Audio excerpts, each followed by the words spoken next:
उत्तराखंड में मंत्रिमंडल विस्तार जल्द। भाजपा महामंत्री आदित्य कोठारी बोले, अधिक लोगों को जिम्मेदारी मिलने से विकास की रफ्तार होगी तेज। सीएम ने दिए संकेत।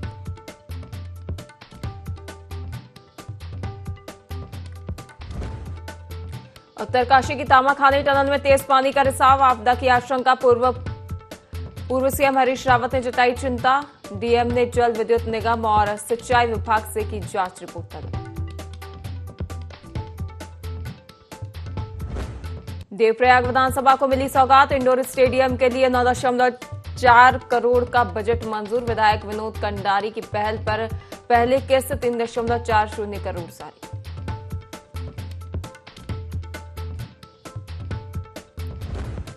लालकुआं में बड़ा सड़क हादसा, खाई में पलटी स्कूल बस, 15 बच्चे घायल बच्चों को हल्द्वानी के निजी अस्पताल में कराया गया भर्ती।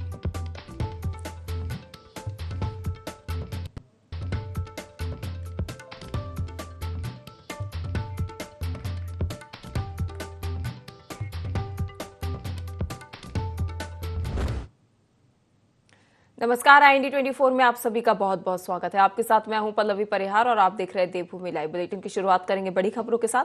आपको बता दें, पिथौरागढ़ दौरे पर हैं मुख्यमंत्री पुष्कर सिंह धामी। सीएम धामी ने मोस्टामूद मेले में की है शिरकत। विकास प्रदर्शनी 2025 का किया अवलोकन। बढ़ावा दिया है, जबकि हाउस ऑफ हिमालय ब्रांड ने हमारे स्थानीय उत्पादों को व्यापक पहचान दिलाने का काम किया है।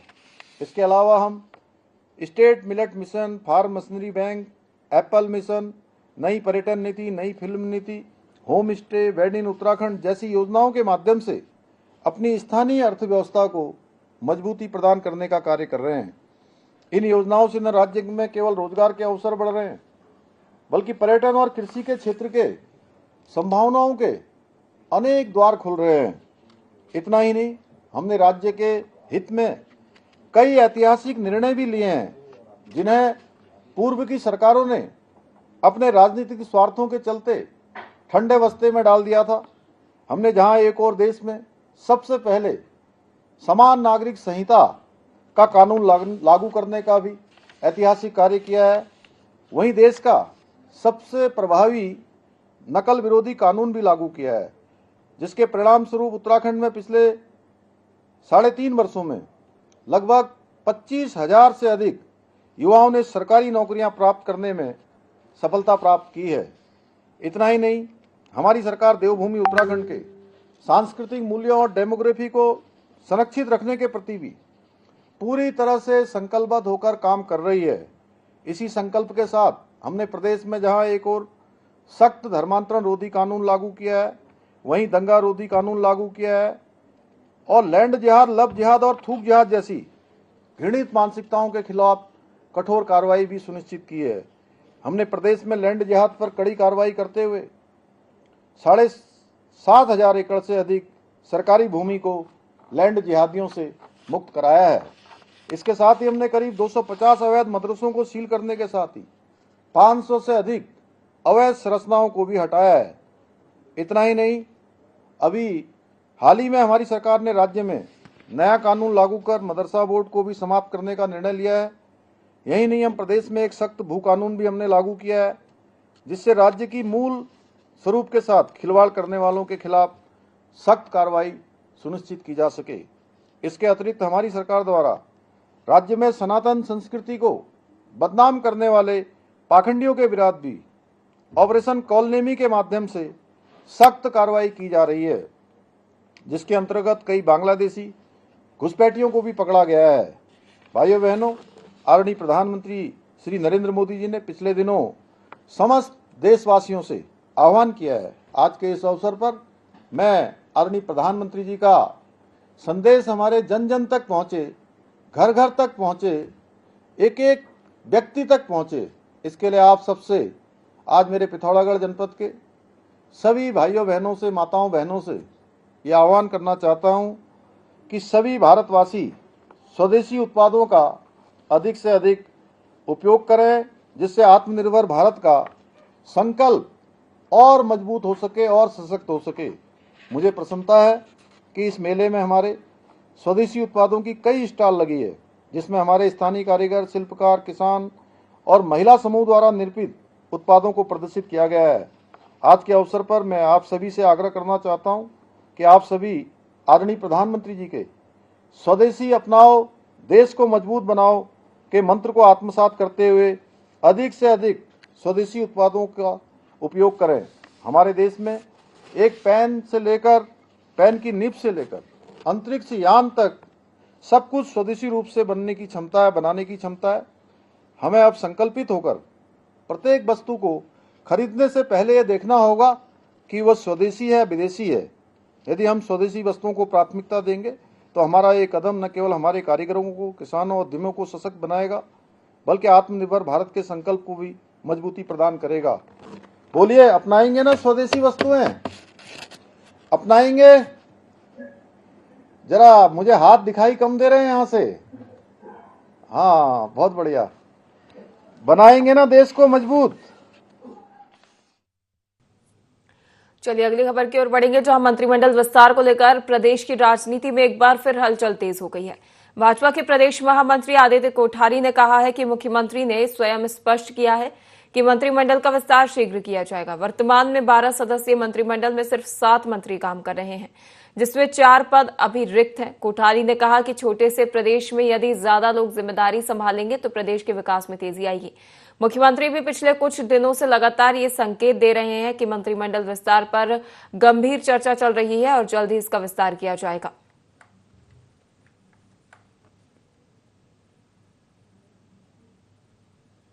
मुख्यमंत्री जी के द्वारा ये बात कही गई है कि यथाशीघ्र मंत्रिमंडल का विस्तार किया जाना है, क्योंकि 12 के मंत्रिमंडल में अभी तक 7 लोग काम कर रहे हैं, मुख्यमंत्री जी सहित। तो 5 पद रिक्त हैं। हमारा ये छोटा प्रदेश है और छोटे प्रदेश में काम करने वाले, जिम्मेदारी को निर्वहन करने वाले जितने ज़्यादा लोग होंगे उतना प्रदेश के विकास में ये सहायक होगा। और मुख्यमंत्री जी स्वयं 2-3 दिन पहले इस बात को कह चुके हैं कि मंत्रिमंडल के विस्तार पर वो चर्चा कर रहे हैं और जल्दी ही मंत्रिमंडल। उत्तरकाशी के वरुणावत पर्वत के नीचे बनी तामाखानी टनल से लगातार तेज पानी का रिसाव हो रहा है, जिससे टनल की सुरक्षा पर सवाल खड़े हो गए हैं। कई जगहों पर तेज धाराओं के रूप में पानी टनल से बाहर निकल रहा है, जिसके चलते आपदा की संभावना जताई जा रही है, लेकिन प्रशासन की ओर से अब तक कोई ठोस कदम नहीं उठाए गए हैं। उत्तरकाशी दौरे पर पहुंचे पूर्व मुख्यमंत्री हरीश रावत ने इसे गंभीर खतरा बताते हुए सरकार से तत्काल कार्रवाई की मांग की है। वहीं जिलाधिकारी ने बताया कि जल विद्युत निगम और सिंचाई विभाग को जांच कर रिपोर्ट देने के निर्देश दिए गए हैं।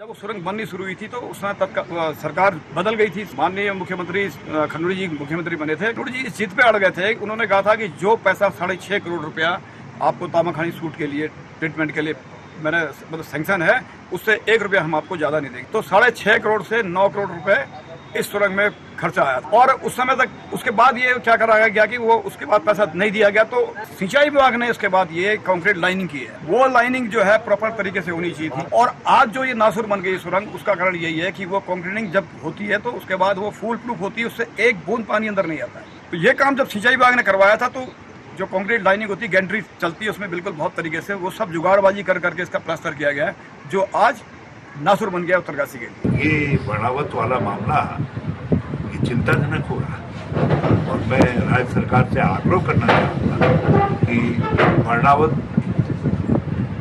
भी एक नए संकट की तरफ, नई आपदा की तरफ बढ़ रहा है और अभी से तत्काल उसमें ध्यान दिया जाना चाहिए और इस बात का प्रयास किया जाना चाहिए कि वरुणावत पर्वत में कम से कम पानी जाए और इस समय तत्कालिक खतरा है, उस खतरे का निपटान किया है। तामाखानी टनल में जो पानी का एक धार दिख रही है, वैसे पानी का सीपेज उसमें पहले से है और वो पहले से इस तरह भी है कि जो ऊपर वाटरशेड है वरुणावत का, वो कहीं ना कहीं सीपेज देता है। टनल को डिजाइन ही उस तरह से किया गया था कि सीपेज रहेगा और वो कहीं ना कहीं उसको प्रोटेक्शन भी देता है कि जो पानी का फोर्स है वो टनल को ऊपर की तरफ से, मतलब पहाड़ की तरफ से डिस्टर्ब ना कर। इसमें मैंने यूजेबीएनएल, इरिगेशन, 2 एजेंसी से मैंने अलग अलग रिपोर्ट मांगी थी, तो दोनों की रिपोर्ट में अभी यही आया है मुझे जो लिख के दिया उन्होंने, कि उन्होंने जो परीक्षण किया है उसमें अभी संभावना कम है कि उसको नुकसान होगा। परंतु पानी अधिक होने की वजह से मैंने ईओ को बोला है कि समय समय पर वो पानी अधिक हो रहा है तो उसका वो ड्रेनेज कराते काफी पुरानी सुरंग है और पानी का एक नया सोर्स भी दिख रहा है उसमें। तो मैंने अभी NHI को लिखा है कि वो अपना एक सर्वे कराने, अपना एक्सपर्ट भेज लें कि इसके लिए क्या समाधान हमें करना है कि तांबा खानी में किसी तरह की दिक्कत हमें। हैंडओवर वाला मुझे जानकारी अभी हुई है, मेरी जानकारी में तथ्य नहीं था क्योंकि काफी पुरानी सुरंग है, किन वजहों से यह हैंडओवर नहीं हो पाई है तो उसको मैं दिखवा रहा हूँ। ये मेरा पहले प्राथमिकता ये रहेगी कि इसकी सुरक्षा पहले हो जाए और उसको हैंडओवर कराने के लिए चाहे इरिगेशन या PWD या BRO, तीनों एजेंसी के साथ मुझे बैठकर इसमें निर्णय लेना। उत्तराखंड में आपदाओं से हुई भारी तबाही के बीच मुख्यमंत्री पुष्कर सिंह धामी लगातार ग्राउंड जीरो पर जाकर पीड़ितों से मुलाकात कर रहे हैं।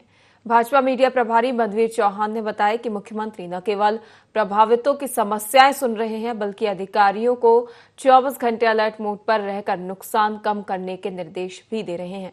उन्होंने कहा कि पहली बार किसी सरकार ने आपदा राहत मानकों से हटकर मुख्यमंत्री विवेकाधीन कोष से प्रभावित परिवारों को अतिरिक्त 5 लाख रुपए की तत्काल सहायता देने का निर्णय लिया है। यह कदम पीड़ितों के प्रति मुख्यमंत्री की संवेदनशीलता और त्वरित राहत की प्रतिबद्धता को दर्शाता है।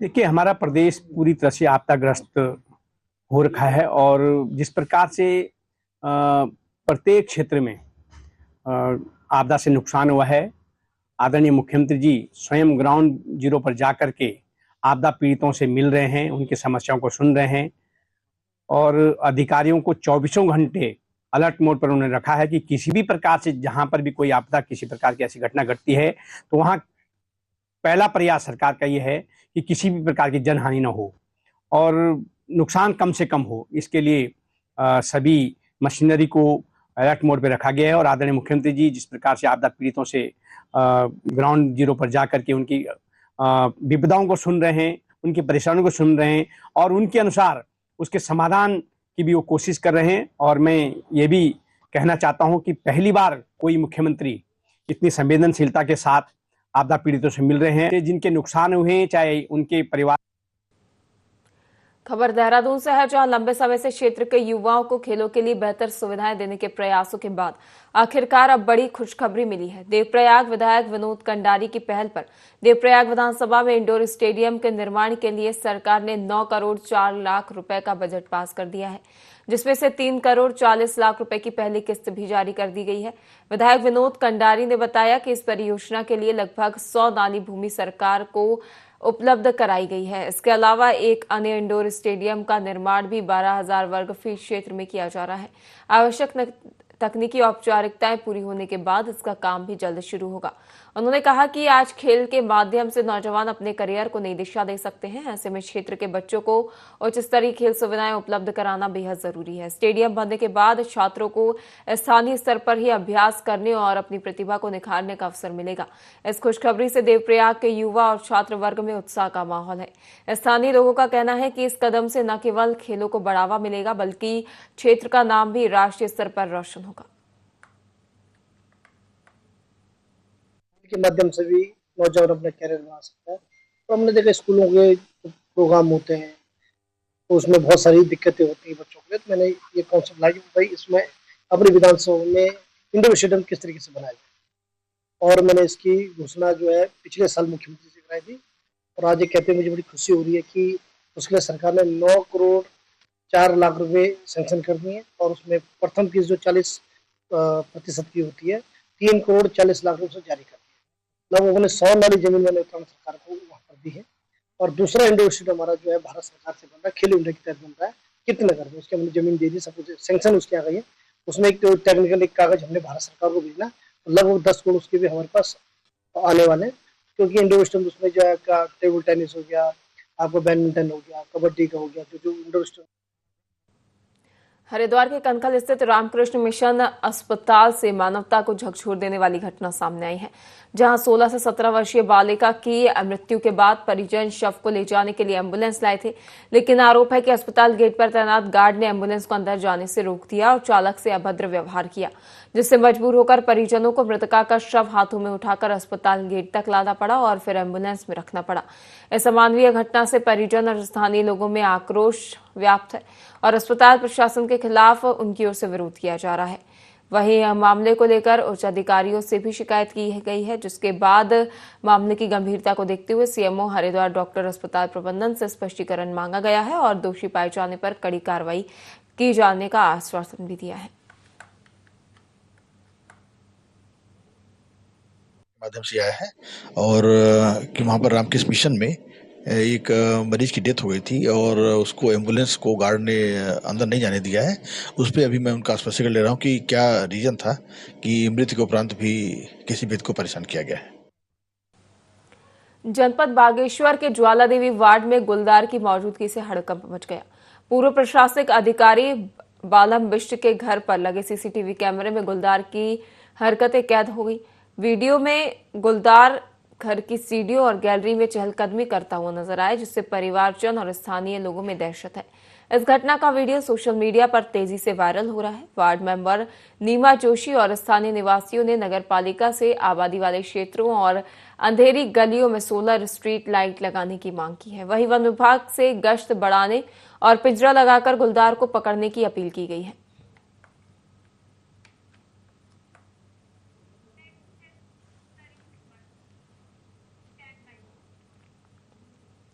बागेश्वर जिला मुख्यालय में सरयू नदी विकास भवन मार्ग किनारे 84 इलाके में उस समय हड़कंप मच गया जब नदी में एक अज्ञात महिला का शव दिखाई दिया। सूचना पर पहुंची पुलिस और रेस्क्यू टीम मौके पर पहुंची और शव को नदी से बाहर निकाला गया, जिसके बाद मृतका की शिनाख्त कराई गई, जिसमें उसकी पहचान बसंती देवी पत्नी राधेश्याम ग्राम फटगली के रूप में हुई है।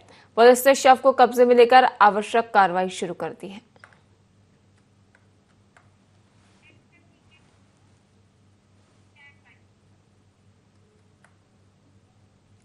उत्तराखंड की विश्व प्रसिद्ध चारधाम यात्रा के श्रद्धालुओं को अब घर बैठे प्रसाद मिल सकेगा। बीकेटीसी ने डाक विभाग के सहयोग से स्पीड पोस्ट के जरिए प्रसाद भेजने की योजना शुरू कर दी है। भारत में मात्र 42 रुपए शुल्क पर 24 से 72 घंटे के भीतर और जल्द ही दुनिया के 140 देशों तक प्रसाद पहुंचाया जाएगा।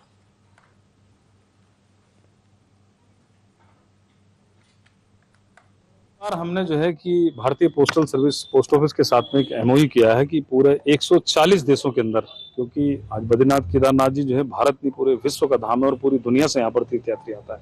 बहुत सारे लोग किसी कारणवश जो है कि यहाँ पर नहीं पहुंच पाते हैं दर्शन के लिए, लेकिन उनकी बहुत लंबे समय से एक आशा और एक मांग रहती है कि हम तक जो है कि भगवान बद्रीनाथ जी का चंदन और प्रसाद किस प्रकार से पहुंचे और केदारनाथ जी का प्रसाद हमारे पास पहुंचे। हमने एक ऐसी व्यवस्था की है बद्री केदार मंदिर समिति ने कि पूरा देश के अंदर 24 घंटे से मिनिमम 24 घंटा और मैक्सिमम 72 घंटे के अंदर जो है कि हम प्रसाद जो है कि उनके घर तक पहुंचाएंगे, जो भी तीर्थयात्री हमारे से प्रसाद की डिमांड करेगा। और 140 देशों में हम बद्रीनाथ जी केदारनाथ जी मंदिर का प्रसाद हम पहुंचाएंगे। खेल विकास समिति ज्योतिर्मठ के तत्वाधान में चल रहे 3 दिवसीय खेल महोत्सव के दूसरे दिन बच्चों में खेल को लेकर खासा उत्साह देखने को मिला। पहली बार फुटबॉल प्रतियोगिता की शुरुआत एनटीपीसी स्पोर्ट्स ग्राउंड में हुई, जिसमें स्कूली नौनिहालों ने बढ़ चढ़कर हिस्सा लिया। वहीं टेबल टेनिस प्रतियोगिता में स्थानीय खिलाड़ियों का दबदबा बना रहा।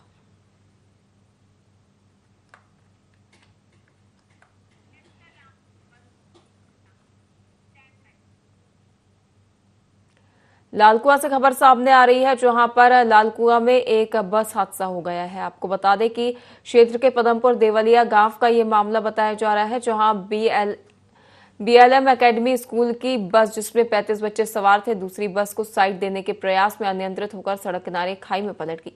हादसे में 15 बच्चे घायल हो गए, जबकि बस परिचालक के पैर में फ्रैक्चर आया है। घटना के बाद मौके पर हड़कंप मच गया। घायल बच्चों और परिचालक को स्थानीय लोगों की मदद से निजी वाहनों से हल्द्वानी के अस्पताल पहुंचाया गया। कई बच्चों को वहां भर्ती कराया गया है। घटना की खबर मिलते ही अभिभावक गहरी चिंता में स्कूल पहुंचे और बच्चों की कुशलक्षेम पूछने लगे हैं।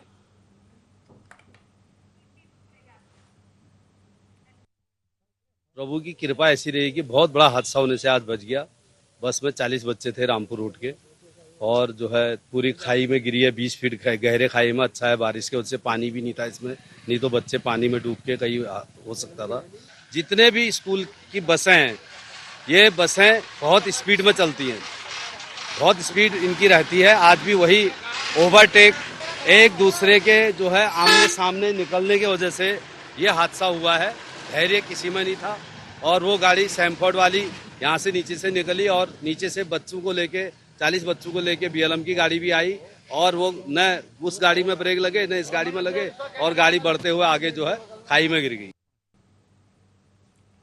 भारतीय वस्त्र मंत्रालय के तत्वाधान में चंपावत जिले के लोहाघाट स्थित ग्रोथ सेंटर में आयोजित 50 दिवसीय डिजाइन विकास प्रशिक्षण कार्यशाला का समापन हो गया।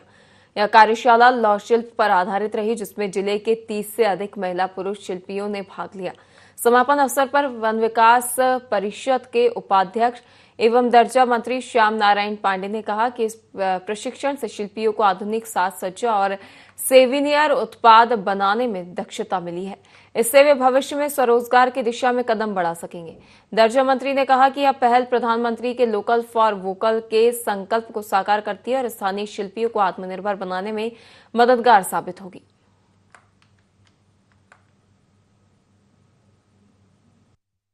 बहुत कुछ सीखने को मिला है। नए पेन स्टैंड बने हैं और शीशा बना है यहाँ, और ये वेलकम बना है और गुलदस्ता बना है, और हमको यहाँ बहुत चीज़ें मिली सीखने के लिए। आगे को भी ऐसे ही मिले, और अमित जी ने हमारा बहुत साथ दिया। सर ने भी हमको बहुत कुछ सिखाया यहाँ, और ऐसे अमित जी के वजह से आज हम यहाँ पहुँचे हैं। यहाँ से जुड़ी हूँ, बहुत पहले से ही जुड़े हैं हम, बहुत सारी चीज़ें सीखी हैं हमने। यहाँ आके नया प्रोजेक्ट बन रहे हैं, सर आए हमारे सिखाने को, बहुत इनने मदद कर रही है हमें। मुख्यमंत्री अमित जी ने हमको बहुत वो दिया है उत्तराखंड के लिए, बहुत सारी चीज़ें मिल रहा है हमको, यहाँ रोजगार मिल रहा है बनाने को। हम बहुत सारी चीज़ें सीख रहे हैं। हम तो पहले से ही जुड़े हैं यहाँ। मशीन जब से ही मशीन मिली है हमको, तब से ही हमने सब कुछ सीख लिया। अब आजकल नया चीज़ें आ रही हैं तो सिखाने को हम बहुत सारी चीज़ें सीख रहे हैं। का प्रशिक्षण यहाँ पर जो भारत सरकार द्वारा चल रहा है, इस पे पहले कढ़ाई तवा हम लोग बनाते थे, लेकिन अब हम लोग जो है सोविनियर आइटम भी यहाँ पर बना रहे हैं, जो कि हम लोग लोहाघाट के रूप में हम लोग जो है छोटे छोटे आइटम हम गिफ्टेड के रूप में हम लोगों को दे सकते हैं। और काफ़ी अच्छा जो है हम लोग आइटम यहाँ पर बना रहे हैं, जिससे यहाँ की जो आजीविका है हम लोगों की, ये काफ़ी हमारे आजीविका में सुधार होगा। और यहाँ पर जो है जितने परिवार यहाँ पर रुपये का काम करते हैं, इनको एक नई पहचान इन सोविनियर आइटम से यहाँ पर मिलेगी। और काफ़ी धन्यवाद हम व्यक्त करते हैं माननीय मुख्यमंत्री जी का और जिला प्रशासन का, जिनके माध्यम से जो ये प्रशिक्षण यहाँ पर आयोजन किया गया है। और जो है इससे काफ़ी शिल्पकारों को, यहाँ के जो स्थानीय उत्पादों को बढ़ावा मिला और देश विदेश में जो है इसको एक पहचान मिली। ये भारत सरकार के हस्तक्षेप द्वारा 50 दिवसीय डिजाइन कार्यशाला यहाँ पे कराई गई है आपके चंपावत जिले के लोहाघाट ब्लॉक में, जिसमें 300 रुपये प्रतिदिन मानदेय पे शिल्पकारों को ट्रेनिंग दी जा रही है, जिससे यहाँ पे हमारे शिल्पकार हैं वो सिर्फ कढ़ाई तावा ये ना बना के बाजार की मांग को देखते हुए, बाजार में क्या चल रहा है, क्या नई डिजाइनिंग चल रही है, उनकी हिसाब से हम नई डिजाइनिंग तैयार कर रहे हैं यहाँ पे। तो मैं चाहूँगा कि उसी के हिसाब से उसकी मार्केटिंग की जाए, और सरकार द्वारा जो ट्रेनिंग चलाई गई है उसकी डिजाइनिंग को देखते हुए हम इस पर नई डिजाइनिंग, मार्केटिंग और कैसे इसको ऑनलाइन बाजार में और नेशनल एंड इंटरनेशनल मार्केट में बेचा जाए, उसके लिए हम लोग प्रयासरत रहे। स्थानीय शिल्पकला और वोकल फॉर लोकल को प्रोत्साहित करने के लिए वस्त्र मंत्रालय के अंतर्गत यह 50 दिवसीय प्रशिक्षण कार्यक्रम इस लौह केंद्र लोहाघाट में आयोजित किया गया है। यहाँ पर प्रशिक्षणार्थियों द्वारा बहुत अच्छे आइटम बनाए गए हैं, ताकि हमारा जो लौह उद्योग है यहाँ पर केवल कढ़ाई और तवे के रूप में प्रचलित न होकर के बहुत सुंदर सोविनियर आइटम इनके द्वारा बनाए गए हैं। और हमारे मुख्यमंत्री जी का उद्देश्य है कि लोकल उत्पाद ज़्यादा से ज़्यादा बने, उनकी मार्केटिंग हो, लोगों को रोजगार मिले। खबरों में फिलहाल के लिए इतना ही। लगातार बने रहिए i24 के साथ। नमस्कार।